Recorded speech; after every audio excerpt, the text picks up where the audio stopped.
Hello mga people all around the globe. So, guys, naghugas tag mga lamas og sagol sa to ang tulang barilis.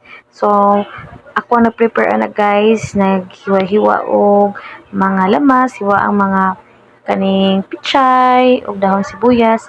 Kay dili ako magluto na guys, ang akong bana.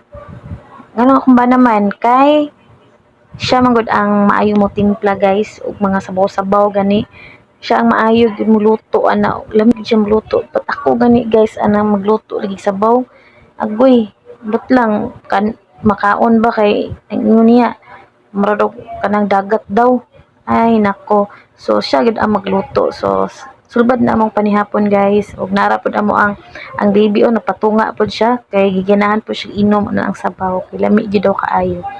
Thank you for watching guys and thank you for sa support sa akong vlog ug sa mga taong nagatan-aw ug naga-follow. So talking na mi ana og pwede na mong higop og sabaw.